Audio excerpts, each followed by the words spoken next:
오늘은 누가복음 160번째 시간입니다. 공회에서 내려진 유죄 판결이라는 제목으로 누가복음 22장 66에서 71절까지 말씀을 전하도록 하겠습니다. 저희들이 누가복음을 계속해서 살펴오는 와중에서 예수님이 이제 마지막 만찬 때, 그러니까 지금 이 시기를 기억하셔야 되는데 이게 6월절이었죠. 그러니까 절기예요, 절기. 그리고 이 절기 가운데에서 지금 예수님을 향한 신문과 추궁과 재판이 벌어지고 있습니다. 이렇게까지 오기까지 예수님은 제자들에게 마지막 만찬으로 그들에게 영원한 살과 피를 약속하셨고, 그 와중에서 모든 일들이 벌어지는데, 그 가운데서 만찬 자리를 떠난 유다가 예수님을 배신했죠. 그리고 또한 베드로는 자신의 믿음을 끝까지 지키지 못한 채 3번 부인했고, 사실은 예수님을 지켜야 하고 주께 경배를 드렸어야 할 대제사장을 섬기고 있는 성전 경비대원들은 예수님을 모독하고 욕하는 장면까지 봤습니다. 그러니까 이거는 법정에 넘겨질 때 우리는 그 판결이 내려지기 전까지 그 사람을 무죄라고 일단 생각을 하고 대하죠. 그걸 우리가 무죄 추정의 원칙이라고 부르는데, 성전 경비대원들의 모습 속에서 사실은 예수님에게 대한 판결이 공정하게 이루어지지 않을 것임이 보여지는데, 그들은 이미 예수님을 유죄한 사람으로 대하고 모독하고 있었기 때문입니다. 그리고 또한 오늘 본문을 보니까요, 밤새도록 이루어진 추궁 이후에 이제 산헤드린 공의회라는 게 소집이 되고요. 이게 유대인들의 일종의 국회이자 헌법기관 같은 거예요. 무슨 얘기냐면은, 당시 로마 제국의 속국으로 있었던 이 유대 사람들은 로마의 통치를 직접적으로 받고 있기는 하지만, 로마는 이 제국이 너무 거대하잖아요. 그러니까 그 다양한 민족과 국가의 배경을 가진 사람들이 있는데, 그들 각각의 배경을 가진 국가와 민족들에게 어느 정도의 자치권을 보장해 줬습니다. 그래서 로마의 황제가 있고, 각 민족, 각 지역을 담당하는 분봉왕이라는 게 있었고요. 헤롯이 바로 그 분봉왕으로 있었고, 이 헤롯 왕이 다스리고 있던 유대 사회에는 유대인들의 종교적인 의미에서, 또한 이 정치적인 의미에서도 굉장히 중요한데,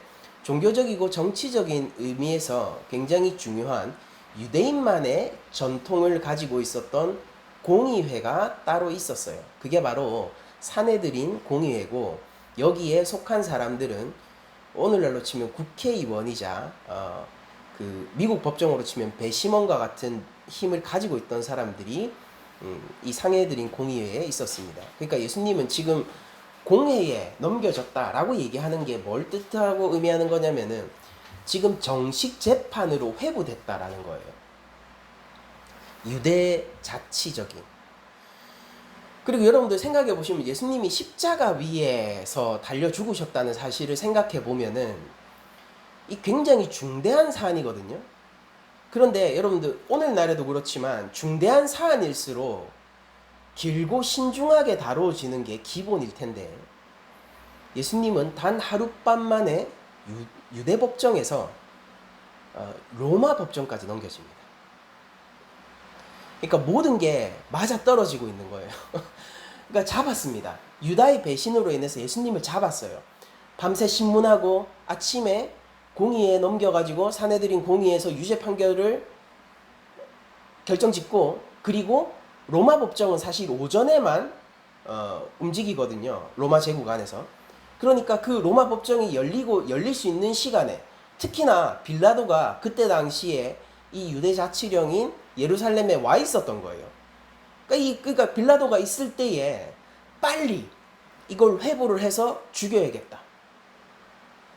우리가 국회에서 그냥 별 생각 없이 통과시키는 거를 목적으로 법안을 통과시키면은, 그냥 형식적인 이 포맷만 지킨 채 사실은 아무런 이 생각이 없는 날치기 법안 통과, 이런 말로 쓰는 것처럼 예수님의 재판은 전형적인 날치기 재판이었던 겁니다.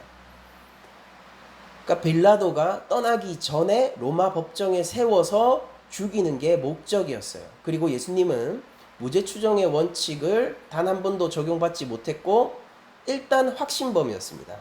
누구에게요? 대제사장에게요. 대제사장은 본디 주님 앞에 가장 먼저 경배했어야 할 사람이죠. 그러니까 모든 게 이상하고 아이러니한 상황들이 예수님이 잡혀가던 날부터 계속해서 벌어지게 되는데, 오늘 본문을 보니까 날이 새매라고 얘기하면서 새벽에 이런 일들이 일어나는 것을 기록하고 있는데, 백성의 장로들이라고 얘기하며 사내들인 공의회의 정식 의원들을 지칭하는데, 거기에는 대제사장들과 서기관들이 모여 있다라고 얘기를 합니다. 이게 보여주는 거는 정식 재판이다 그 말이에요. 예수를 그 공회로 끌어들여 이르되 이제 본격적으로 재판을 시작하는 거예요. 여러분들, 이건 신문과는 다릅니다. 그러니까 경찰서 가서 밤새도록 취조를 당하는 것처럼 예수님은 밤새도록 취조를 당했고, 이건 이제 법정에 서서 공식적인 질문을 하는 거예요. 근데 이것에서부터 벌써 이상한 점이 뭐냐면, 여러분들, 이런 재판이 벌어질 때는 유대의 일반적인 관습을 따르자면은 성전에서 행해져야 됩니다. 취조 과정까지요. 그러나 대제사장은 예수님을 자기 집으로 데려가서 취조했죠. 그러니까 이거 공개적으로 알리고 싶지 않았던 거예요.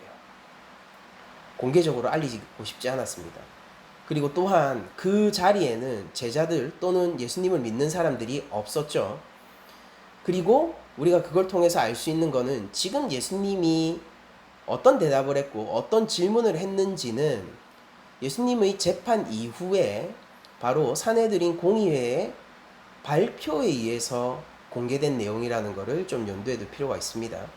그러니까 사내들인 공의회, 그러니까 대제사장 입장에서 이걸 어떤 식으로 발표하고, 제자들도 사실은 그걸 듣고 이 본문을 알게 된 거거든요. 이 본문의 내용을. 그 자리에 있었던 게 아니기 때문에.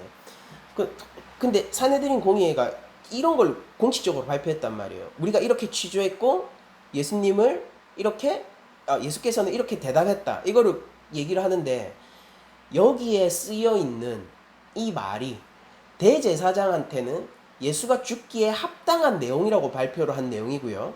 그리고 우리 입장에서는 아이러니하게 대제사장이 그렇게 여겼으므로 주께서 참으로 구주된다는 사실이 발표된 것이라고 볼 수가 있습니다. 자, 한번 본문을 따라가 보도록 할게요. 이렇게 얘기를 하는 겁니다. 첫 번째 질문이에요. 이 두 가지 질문과 두 가지 대답이 나올 텐데, 첫 번째 질문이 이겁니다. 네가 그리스도거든 우리에게 말하라 라고 얘기합니다. 이 질문은 뭐냐면은, 이제 로마 법정으로 넘겨서 예수를 사형까지 이르게 하려면요, 로마 입장에서는 어떻겠습니까? 로마는 다신교죠. 그 그리스 로마 신화 이런 거 보면은 제우스를 중심으로 수많은 신들이 나오잖아요. 그러니까 예수님이 여호와라는 신을 모독했다라는 정도의 신성 모독죄로는 사형이 안 되겠죠. 당연히 로마 입장에서는.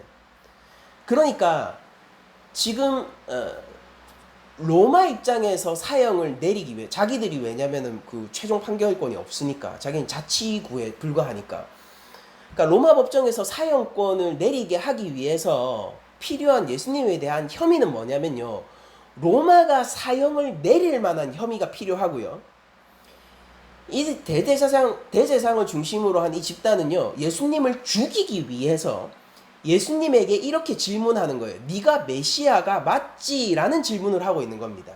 그리고 이때 당시에 메시아가 맞지? 라고 하는 질문은 다분히 정치적이고 경제적이고 군사적인 메시아를 의미하는 겁니다. 유대인들이 그렇게 여겼고요. 실제 예수님이 오시기 전에 몇 차례 유대 사회에 있었던 메시아 운동 등을 통해 가지고 로마 당국 입장에서도 유대인들 안 그래도 골치 아프고 그냥 부산말로 하면 곤조가 있다, 뭐 그런 애들이란 말이에요. 굉장히 뻗대는 민족이라는 거죠. 근데 그런 애들이 또 메시아 운동을 벌인다. 이거는 정치적인 사안이 되고 정치범으로 소환돼서 이거 로마에 대한 반역죄로 처벌을 할 수 있는 상황입니다. 그래서 실제로 십자가는요, 이 정치범들이 주로 달리던 형벌이었습니다. 물론 흉악범들도 달리긴 했지만은. 그래서 그렇게 몰고 가고 있는 것이죠. 그러니까 이거 함정 질문 같은 거예요. 수없이 바리새인들이 예수님에게 함정 질문을 했었지 않습니까? 그런 것처럼 지금 첫 번째 질문이 뭐냐면은 일종의 함정 질문 같은 겁니다. 네가 그리스도가 맞냐? 네가 메시아냐? 그때 예수님의 대답은 무엇이냐면은 내가 말할지라도 너희가 믿지 아니할 것이다 라고 하면서 자신의 태도를 드러내시는데, 아마 이 대제사장은요, 예수가 이렇게 비협조적이었다는 것을 보여주고 싶었겠지만은 우리들은 이걸 이렇게 받아들이죠. 예수님은요, 이 질문에 대답하는 것이 가치가 없음을 알고 계시다는 뜻이에요. 그러니까 예수님이 어떤 대답을 하더라도 그들은 그들이 원하는 대답이 나오기 전까지는 예수님을 풀어줄 생각도 없고, 뭐 좀 상황만 잘 맞는다면요, 침소붕대하거나 뭐 그런 걸 통해 가지고 이 대답을 왜곡할 수도 있다는 걸 보여줍니다. 예수님이 이미 모든 것을 알고 계세요. 이들이 죽이기로 작정했고 죽이는데 기여하는 대답이 아니면은, 즉 자신이 십자가 위로 걸어갈 수 없는 대답이라면은 그 어느 것도 공식적으로 채용하거나 들어주지 않을 거란 걸 알고 있습니다. 예수님은 자신을 이미 인자라고 여러 번 밝히셨고요. 다니엘서에서 나오는 인자를 다시 한번 얘기하신 거죠. 다니엘서에서 나오는 인자는 바로 하나님 앞에서 왕권을 받게 되는, 하늘로 올라가 하나님 앞에서 왕권을 받게 되는 진정한 다윗 왕국의 왕을 뜻하는 것이었잖아요. 이미 사역 도중에 여러 번 인자로서 자신을 발표하셨고 제자들에게 당신은 하나님이요, 하나님의 아들이시요, 참된 메시아다, 나의 주님이시다 라는 고백을 받아들이신 상태란 말입니다. 그러니까 여기에 대해서 정말로 순수하게 당신이 그리스도이십니까? 라고 물었다면 예수님은 내가 바로 그다 라고 대답을 해주셨겠지만은, 지금 이 대제사장들은 결코 그 대답을 원하는 게 아니므로, 진실을 원하는 게 아니므로 내가 말할지라도 너희가 믿지 아니할 것이다 라고 대답을 하시고 계신 겁니다. 그러면서 예수님은 또한 이렇게 얘기하시죠. 그러니까 여러분들 이거 법정에 잡혀가서 지금 신문을 받고 있는 사람의 입장에서 나올 만한 말인지를 우리가 한번 살펴보자고요. 내가 물어도 너희가 대답하지 아니할 것이니라 라고 대답을 하세요. 그러니까 예수님은 오히려 권세자처럼 구세요. 마치 바울이 로마 법정에서 내가 묶인 것 이외에는 당신이 나같이 되기를 원합니다 라고 자신을 판결해야 되는 사람을 축복하신 것처럼, 예수님도 지금 어떤 태도로 보이고 있냐면 신문을 당하고 지금 사형으로 넘겨질 그런 사형수로서 입장에서 자신을 인식하시고 말하시고 계신 것이 아니라 도리어 내가 물어도 너희가 대답하지 않을 거다라고 하면서 자신이 도리어 판결하고 신문할 수 있는 것처럼 행동하신다고요. 그러니까 예수님이 지금 이 자리에서 자신을 어떤 식으로 인식하고 계시냐면은 도리어 자신이 심판주로서 인식하고 계신다는 말입니다.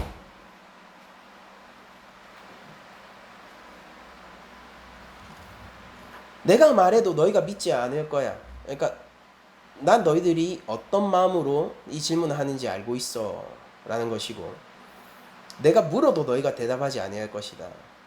내가 여기서 심판주로서의 권세를 발휘하게 되더라도 너희들은 나에게 협조하지 않을 거야.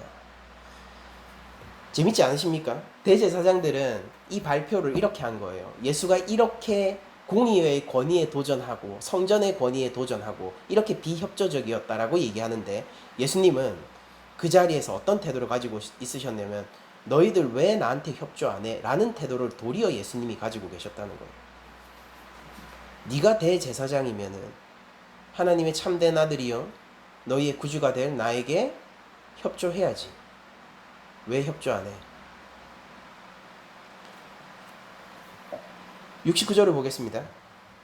그러나 예수님은 그 뒤에 한마디 대답을 더 덧붙이시게 되는데, 이게 사내들인 공의의 입장에서는 가장 결정적인 증언이에요.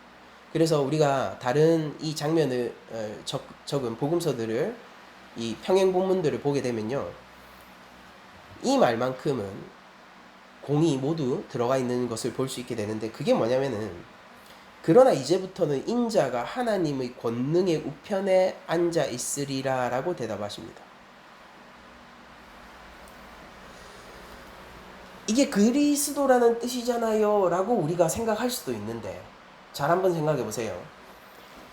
대제사장 입장에서 물어본 그리스도냐라는 질문은 네가 정치적이고 경제적이고 특히 로마 입장에서 문제가 되는 군사적인 메시아가 맞느냐라고 물어본 거고요. 예수님은 여기에서 내가 천지를 다스릴 너희들의 심판주, 즉 복음서에 그토록 강조되던 하나님 나라의 복음이죠. 하나님 나라의 주인으로서 등극하게 될 것이다 라고 얘기를 하신 거예요. 핀트가 맞는 것 같으면서도 어긋나 있고, 그리고 약간은 핀트가 어긋나 있지만은 사내들인 공의의 입장에서는요, 이 말을 그가 정치적인 메시아다라고 고백하는 것보다 더 참을 수 없게 만들었습니다. 즉각적으로 신성모독이라고 생각했기 때문이에요. 유대인들은 이 말을 어떻게 받아들였냐면은 1세기 유대인들은 의심할 여지 없이 이 말을 내가 하나님이다 라고 받아들였을 거고요. 예수님은 실제 그 말을 하신 게 맞아요. 여기에서 엇갈려가는 것은 무엇이냐면은 예수님이 그 말을 했고 안 했고의 문제가 아니라 주께서 실제로 하나님의 독생자이시라 라는 문제와 그것을 알아보느냐 알아보지 못하느냐의 문제에서 사건들이 전개가 되는 겁니다.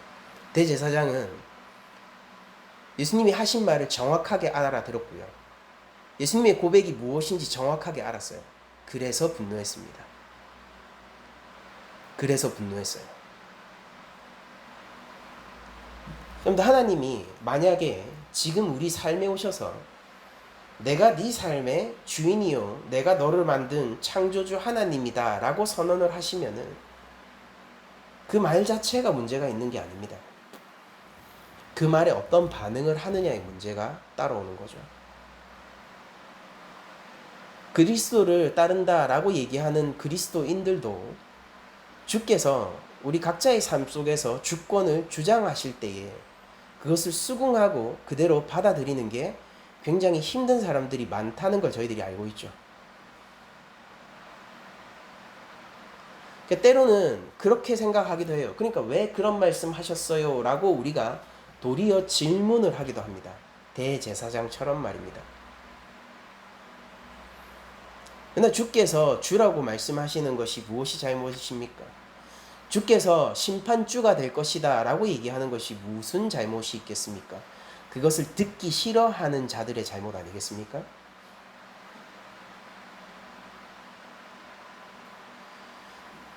그러니까 우리 삶의 구체적인 정황을 떠올려 봅시다. 우리가 살아가면서 우리가 선택을 해야 될 때들이 있잖아요. 그때 하나님의 말씀을 알고 순종하기를 원하는 사람들은 힘든 선택이 강요돼요. 그러니까 내가 손해보고 희생하는 선택들 말입니다. 대신에 죄를 짓지 않는 선택들 말이에요. 그때 우리들은요, 하나님이 우리 삶의 주권을 주장하고 계시다는 사실을 어렴풋이 알고 있지만은 끝내 외면하면서 내가 내 삶의 주인이에요 라고 하면서 이득 보는 거를 취할 때가 있죠. 여러분들, 우리들은 인생을 살아갈 때 물론 현명하게 살아가고 이득을 보면서 살아가야 한다라고 알고 있지만은, 그러나 그것이 우리를 하나님 말씀 밖으로 인도하거나 혹은 그 삶에서 얻어지는 이득들이 하나님보다 내가 더 경배해야 할 우상이 되어 가는 것, 제일 대표적인 게 돈일 거예요. 한국 교회가 돈 때문에 망하고 있거든요, 실제로. 돈과 같은 것들요, 그런 것들이 하나님보다 더 내 삶의 구주처럼 여겨지는 그 상황들이 수없이 덮쳐져 오지 않습니까? 그런 상황들을 저도 몇 번이나 겪고요. 그러나 그때마다 우리는 그리스도인으로서 각기 제 십자가를 지고 예수 그리스도의 주권을 인정하며 십자가의 길을 따라가야 되지 않겠습니까? 그리고 그 길 위에 서신 예수님은 어떻게 하고 있냐면은 대제사장이 미워하고 진실이 드러남에 있어서 그 진실을 거부하는 상황에서도 진실을 따라가시고 계시다는 것이 드러나고 있죠. 우리도 그래야 합니다. 하나님은요, 우리 삶의 주권을 주장하세요. 왜 그러냐면은 실제 주권이 하나님께 있거든요. 그러니까 많은 사람들이 착각을 하는 게 내가 내 삶을 내 건데 바친다라고 생각을 해요. 정말로 그렇습니까? 많은 그리스도인들이 뭐라고 얘기하냐면, 또한 청년 집회 가잖아요. 제가 청년 때 많이 들었던 말인데, 여러분들의 삶을 바치세요 라고 얘기하는데, 아무리 생각해봐도요, 그 전후 문맥이 뭐냐면 내 삶이 내 걸로 있는데 하나님께 드려라 라는 것으로 생각이 들더라고요. 근데 그게 진실입니까? 정말로 그러합니까? 본디 우리의 창조주는 하나님 아닙니까? 우리는 우리의 삶을 드리는 게 유달리 기특한 일을 하거나 하나님 앞에 인정받은 일을 할 만한 그런 게 아니라 그냥 원래 그런 거니까 그렇게 해야 되는 거 아닙니까? 여러분들, 제가 제 방을 청소했다고 해서 그게 뭐 그렇게 찬양받을 일이겠습니까? 제가 살고 있는 곳을 제가 깨끗이 청소하고 그것을 관리하는 거는 그냥 제가 할 일이잖아요. 우리 삶을 하나님께 드리고 하나님의 주권을 인정하여서 하나님이 기뻐하시고 좋아하시는 것을 따라서 우리 인생을 선택하는 게 뭐 그렇게 대단하고 뭐 그렇게 중요한 업적이겠냐 이 말이에요. 그 원래 그렇게 해야 되는 거 아니냐 말입니다. 그리스도인의 윤리와 신약의 윤리는 그 이상의 것이에요. 구약의 율법이 하나님의 선에 있어서 최저선을 결정해 준다면은 신약의 윤리는 언제나 그것의 극한을 요구합니다. 모세를 통하여서 하나님은 이미 그 백성들에게 내가 거룩하니 너희도 거룩하라 말씀하셨고, 그 말은 십자가 위에서 거꾸로지거나 물러난 게 아니라 십자가 위에서 완성된 거예요.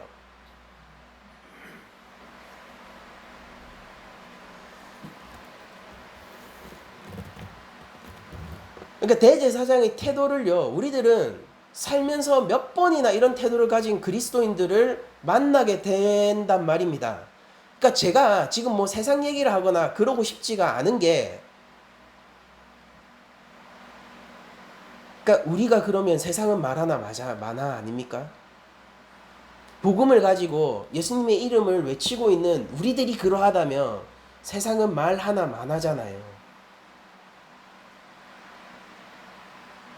찬양해야 할 대제사장은 예수님을 확신범으로 몰고 죽이기를 원합니다. 그리고 예수께서 그가 원하는 바 진실을 드러내었을 때 그는 그 일로 말미암아 예수를 죽이기를 결정해요. 대제사장 무리들은 말입니다. 오늘날 우리 교회에 대제사장 무리는 없습니까? 우리 가운데 대제사장의 길을 따르고 있는 자들은 없냐 이 말이에요. 우리 낮은 자리 교회 가운데 말입니다.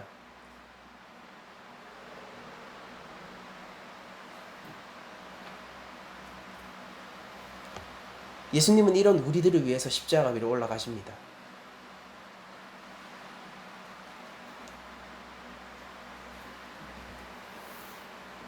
예수님은 이 말을요, 시편 110편을 통해서 말씀하신 거예요. 그러니까 예수님이 인자라고 얘기할 때의 이 출처는 다니엘서에 있고, 하나님 권능의 우편에 앉아 있을 것이다 라고 얘기하는 이 출처는 시편 110편을 말씀하신 거예요. 시편 110편은 어떤 내용을 담고 있냐면은 다윗 왕가의 영원한 왕에 대한 내용을 담고 있고, 시편 110편의 왕은요, 다윗의 후손이 아니라 다윗의 주입니다. 예수님은 지금 인자라는 말을 통해서, 또한 내가 하나님 우편에 앉아 있을 것이다 라는 말을 통해서 공히 내가 심판을 받고 있지만 사실은 너희를 포함한 시편 110편은 온 세상 전체 만국이 포함되거든요. 너희를 포함한 온 세상이 사실은 내 발밑에서 심판을 받고 너희가 내 재판장 앞에 설 것이다 라고 얘기를 하고 있는 거예요.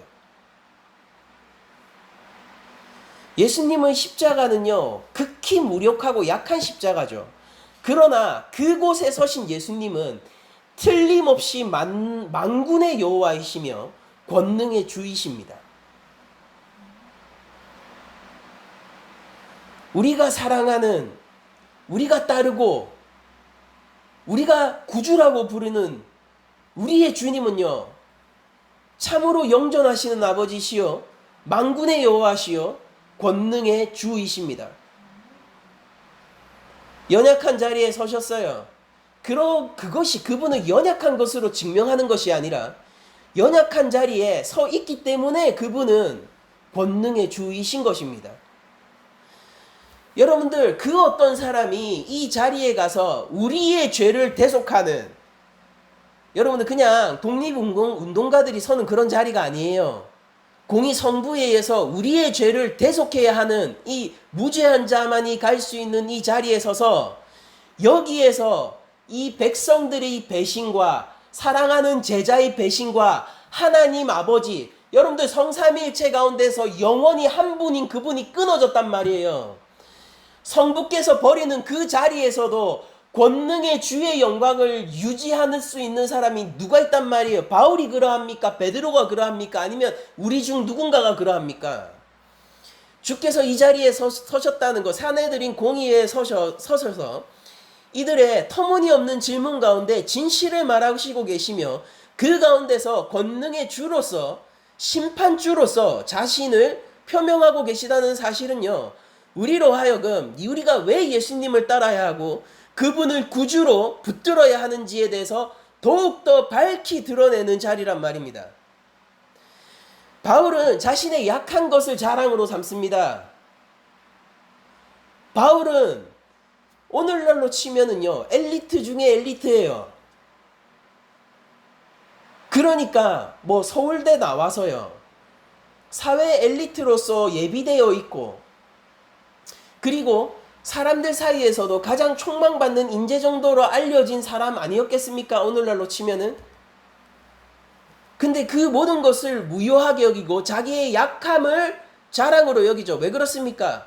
그 약함을 세우시는 분이 예수 그리스도이기 때문입니다. 그리고 그 예수님이 바로 오늘 본문에서 나타난 그 권능과 영광으로 바울을 세우고 있기 때문이에요. 오늘날 우리도 그러합니다. 그리스도인이라고 자신을 지칭하는 모든 사람 역시 그러하며 교회라고 자신을 정의하는 모든 사람들 역시 바울처럼 그러하단 말이에요. 우리는 주님의 길을 따라가는 것을 두려워해서는 안 돼요. 오히려 그 가운데 있는 권능을 알아차린 지혜로운 자가 되어야 된단 말입니다. 이 가운데 나타난 권능과 주의 권세를 모르는 자들은 그냥 연약하네 하고 넘어가겠죠. 겉모습이 그러하니까요. 그런데 밭에 감추인 보화를 깨달아 알 수 있는 사람, 그거 어떻게 알았겠어요? 아니, 땅 밑에 있다고요. 그게 보화인지 어떻게 아냔 말이에요. 예수님의 비유 가운데서는 파보니까 있었더라 이런 말이 단 하나도 없죠. 얼마나 지혜자면은 그 땅 밑에 있는 보화를 아냔 말이에요. 그리스도인은 지혜자가 아닙니까? 구약에서 하나님이 사랑하시는 의인은 늘 지혜자로 묘사되죠. 시편 1편이 그렇고 잠언 전체가 그러하고 전도서가 그러합니다. 그 하나님의 말씀 위에 서 있는 우리들은 지혜자가 아닙니까?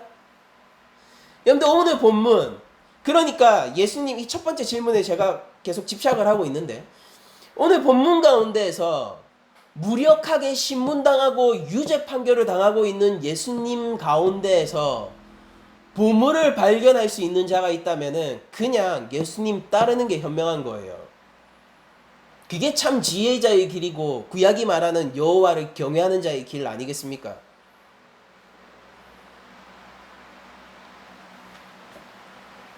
우리가 고민할 수는 있으나 그러나 결국 주님을 따르는 걸 선택해야만 하지 않겠습니까? 그리고 이건 우리한테 있어서 뭔가 대단한 업적이 아니라 원래 그래야 되는 거잖아요. 원래. 제 아들은 제 말을 좀 들어야 돼요. 원래 그렇잖아요. 하나님의 자녀된 우리들은 왜 원래 그래야 하는 것조차 못하고 있는 겁니까? 그러면서 대단한 결단을 하고 하나님께서 꼭 알아주셔야 되는 것 마냥 이렇게 얘기를 한단 말이에요. 그래요. 제가 이제부터 하나님을 제 삶의 주인으로 모실 테니까 하나님, 그러니까 이거 들어주셔야 돼요. 왜 하나님하고 딜을 하고 있어요? 당연한 걸 하면서. 하나님이 그 딜을 들어주시고 온화함과 사랑함과 오래 참으심으로 그를 다루어 주신다고 해서 그 행동이 정당하다는 뜻은 아니란 말이에요. 그게 왜 하나님 앞에서 저 사람 하나님하고 협상해서 성공했다나 봐, 나도 그 길을 따라가려고, 그걸 우리가 왜 해야 하는 겁니까? 약한 자의 길, 어린아이의 길, 단단한 음식을 씹지 못하는 자들이 길 위에 우리가 왜 서야 되냔 말이에요.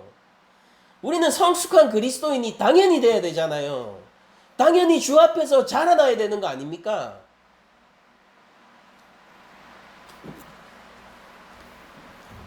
대제사장이 성공했다라고 사람들은 평가할 겁니다. 여러분들, 대제사장이 이때 성공하지 말았어야 해요.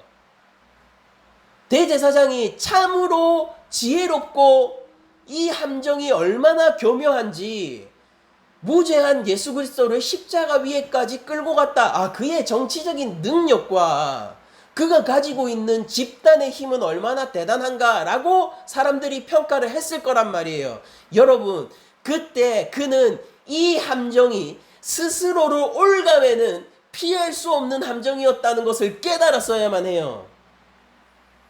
그가 나중에 부활하신 예수님을 만나게 됐을 때 어떤 상황이었을까요? 예루살렘의 대부분의 사람이 부활하신 예수님을 봤습니다.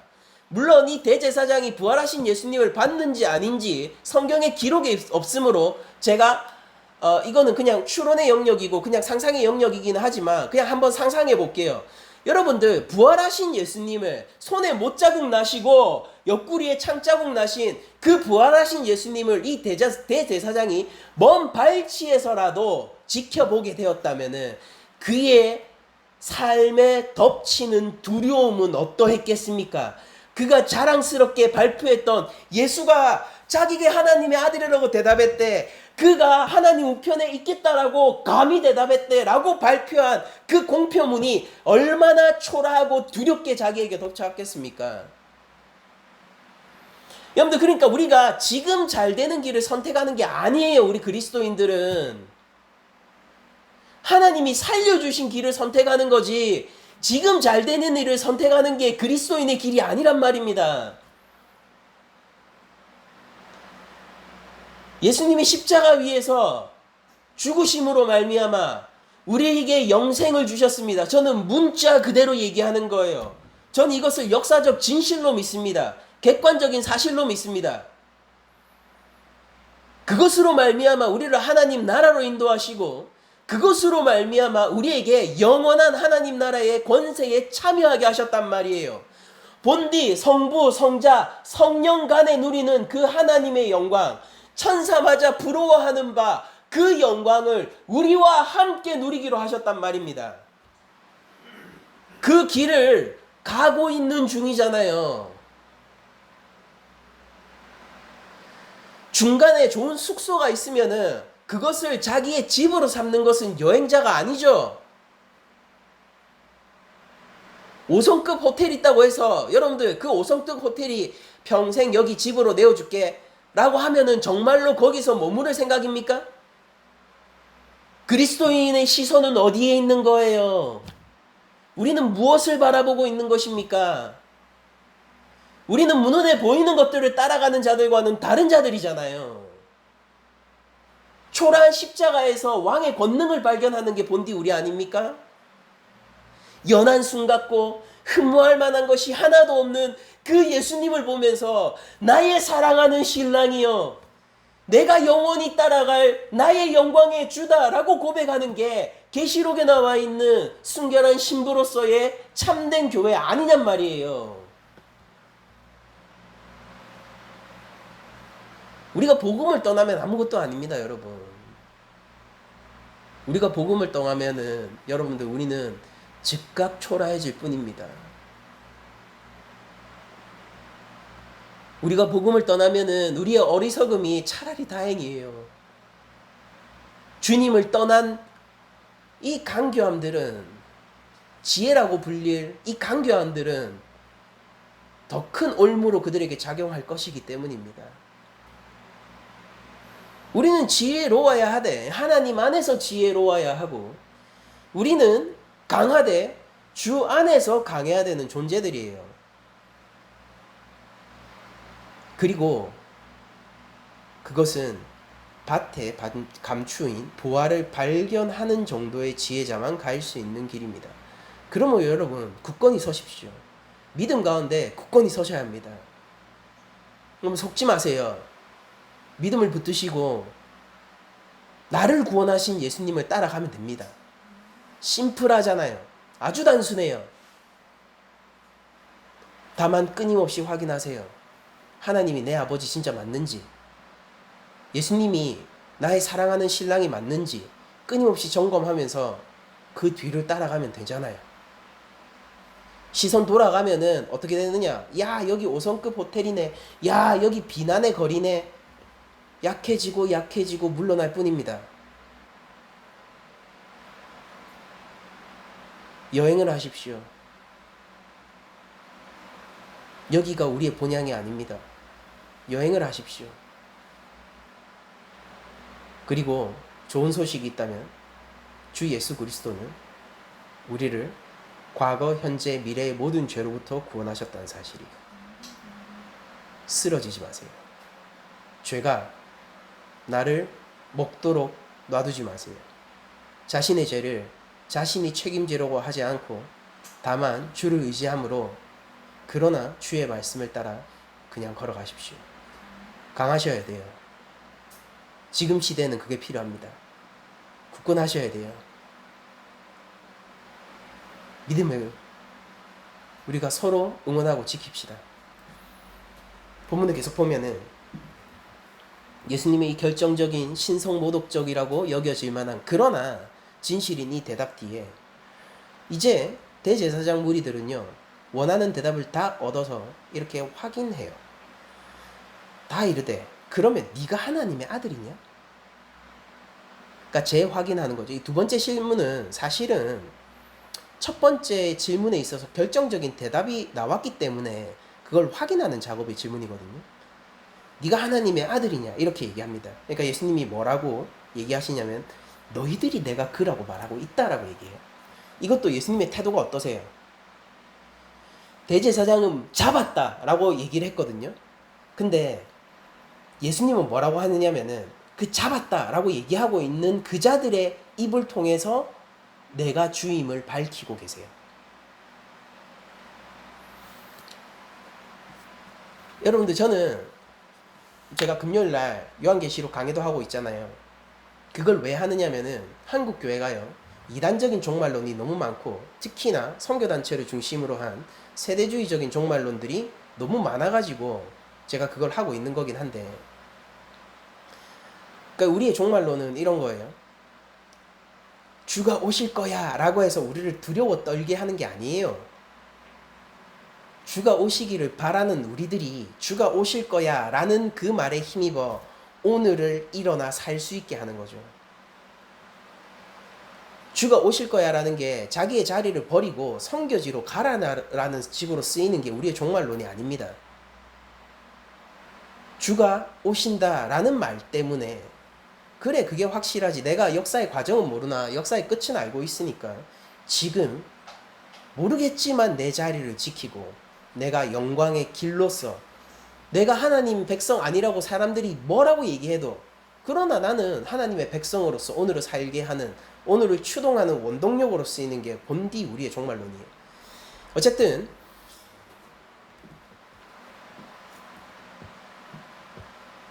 예수님은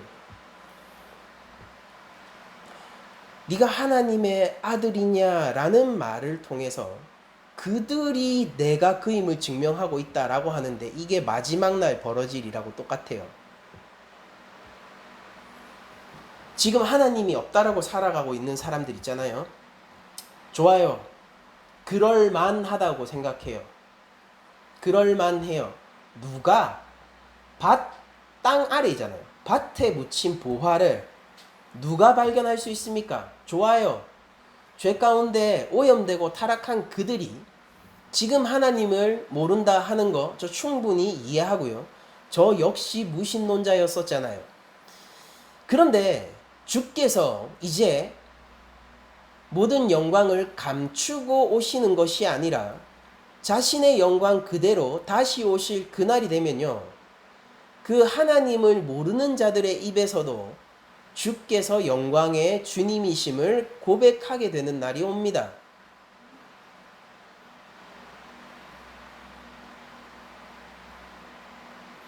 예수님은 얘기하십니다. 너희가 내가 그리스도라고 얘기하고 있지 않느냐? 내가 정치적이고 경제적이고 군사적인 지도자를 넘어서서 하나님 나라의 왕임을 너희가 고백하고 있지 않느냐라고 얘기하고 이게 대제사장을 진짜 끝까지 열받게 하죠.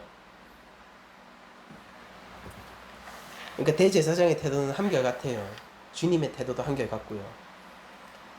이걸로 대제사장은 끝까지 열받아요. 그래서 이렇게 얘기하죠. 그들이 이르되 어찌 더 증거를 요구하리요. 땅 판결.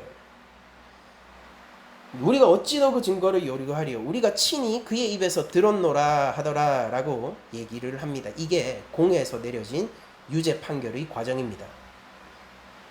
여러분들 이 무드를 잘 기억해 놓으세요. 이게 나중에 로마 법정에서도 이어질 거라서 그래요. 다음 주 보게 되겠죠. 근데 질문이 이거예요. 그러니까 이 본문은 누가복음 안에서 어떤 식으로 기여를 하고 있냐면은 예수 그리스도의 대속제사 그 과정이 어떤 식으로 흘러가고 있고 구약의 예언들이 어떻게 성취되고 있는가를 보여주고 있는 걸로 기여를 하면서 또한 십자가의 본질적인 성격과 예수님의 하나님 나라의 주인으로서의 본질적인 성격들을 드러내시는데 이 본문이 집중하고 있습니다. 근데 어쨌든 주회적으로 그렇게 얘기를 하는 것을 좀 넘어서서 제가 그냥 목회적으로 우리 교회 안에서 이렇게 물어보고 싶어요. 여러분들 우리 낮은 자리 교회에 있어서 이 본문을 통해서 보면은 예수님은 누구이십니까?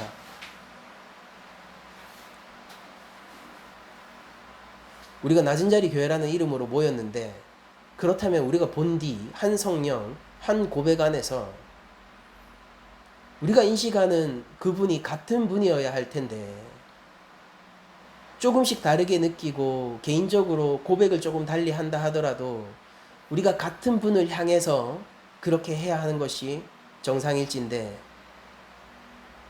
여러분들 우리 교회의 머리 되신 예수님은 누구십니까?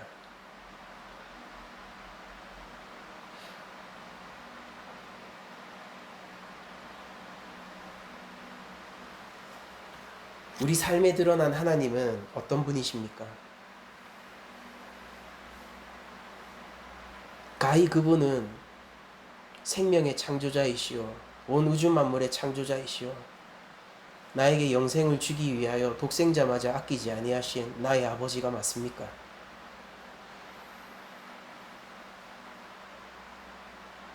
여러분들 우리의 삶은 율법이 이끌어야 합니까? 하나님의 은혜가 이끌어야 합니까? 하나님의 은혜는 내가 집 샀을 때 오는 거예요? 승진했을 때 오는 거예요? 내 자식 대학 갔을 때 오는 겁니까?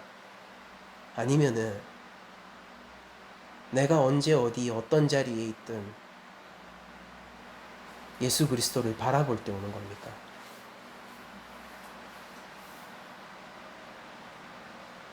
우리를 이끄는 것은 돌판 위에 새겨진 법입니까? 아니면 우리 마음 안에 있는 성령의 법입니까?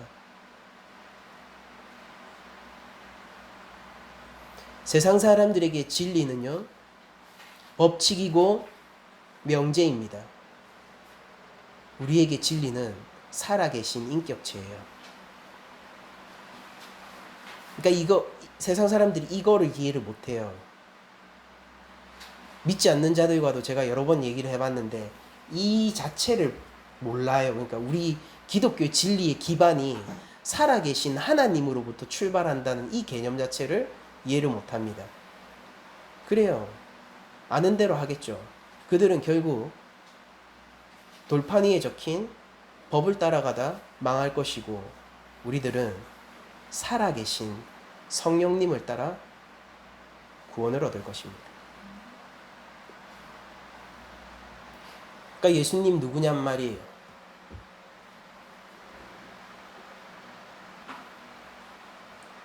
예수님이 이 모욕의 자리에서, 여러분들 대제사장이 추궁하는 거예요. 그러니까 이게 저도 열받는 포인트예요. 예수님을요, 단 한 사람 경배해야 한다면 그 대제사장이거든요. 아무도 몰라봐도 단 한 사람 그를 예비하고 준비해야 되면 그게 대제사장입니다. 근데 신문의 대장이 돼 있잖아요. 신문하는 자의 대장이 돼 있잖아요. 결코 저도 이보다 낫지 않지만, 그러나 이 대제사장이 예수님을 신문하고 추궁하는 자리에서 예수님은 여전히 심판주로서 하나님의 아들로서의 권능의 빛을 발하고 있습니다. 그 예수님을 따라 우리 역시 그러해야 합니다. 예수님이 이 자리에서 이 치욕을 받고 계신 것은 1차적으로는 하나님의 영광을 위하여 성부께 순종함이요, 둘째로는 우리를 구원하여 하나님의 뜻을 이루기 위함입니다. 그러니까 이 은혜 가운데 우리가 있어야지 결정을 내릴 때 아쉬운 선택 안 한단 말입니다. 예수님이 누군지 우리가 알아야지 우리 삶에서 중요한 결정들을 할 때 아쉬운 결정 안 하게 된단 말이에요. 몇몇 그리스도인들은요, 떠밀려서 마땅하고 좋은 선택 해놓고 뒤에 가서 불평한단 말이에요. 내가 그렇게까지 했는데 참 안 할 걸 그랬나? 하나님은 그걸 더 미워하실 겁니다. 차라리 세상적 방법 선택하고 마세요.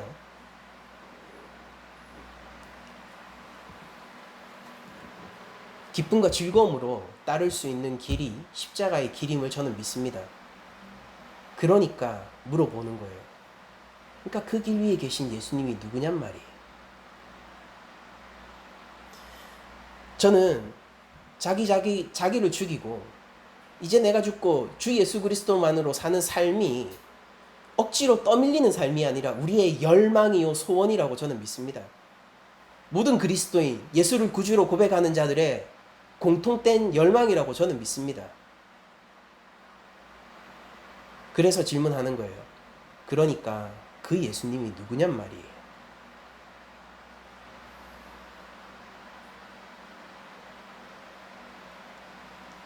저는 이번 설교를 통해서 이루고 싶은 우리 교회의 목회적인 성취가 하나밖에 없어요. 뭐냐면 우리가 예수님을 더 사랑했으면 좋겠습니다. 우리 낮은 자리 교회가. 우리가 예수님 잘 믿었으면 좋겠어요. 캐주얼하게 그래 나 예수 믿어 말고요, 진짜로 믿었으면 좋겠다고요. 끝까지 믿었으면 좋겠다고요. 우리의 숨이 끊어지는 그날까지 이 믿음이 더욱 견고하고 강건해지고 성장했으면 좋겠단 말이에요. 그러니까 우리 예수님 좋아하잖아요. 예수님 사랑하잖아요. 그분이 나의 구주시라서 그런 거잖아요. 이게 낯간지러운 말이 안 됐으면 좋겠단 말입니다. 우리의 신앙 고백이 진짜로 신앙 고백이 됐으면 좋겠단 말이에요. 저는 우리 교회가 그 길로 가고 있다고 믿고 앞으로도 갈 것이라고 믿고, 우리 각자가 삶 속에서 예수님이 누구신지 이 본문을 통하여서 대답할 수 있었으면 좋겠습니다. 그럼 이제 한 주간 살아가실 때에 인자가 하나님의 권능의 우편에 앉아 있으리라 라는 말을 성취하신, 지금 역사의 주인 되시고 우리 삶의 주인 되시는 예수님을 인식하면서 살 수 있기를, 또한 하나님의 영으로, 그리스도의 영으로서의 성령을 모든 영역에서 순종하면서 살 수 있기를 축원드리며, 그 삶이 참으로 은혜롭고 자비로운 하나님의 사랑으로부터 나오기를 축복드리면서 모든 말씀을 마치도록 하겠습니다.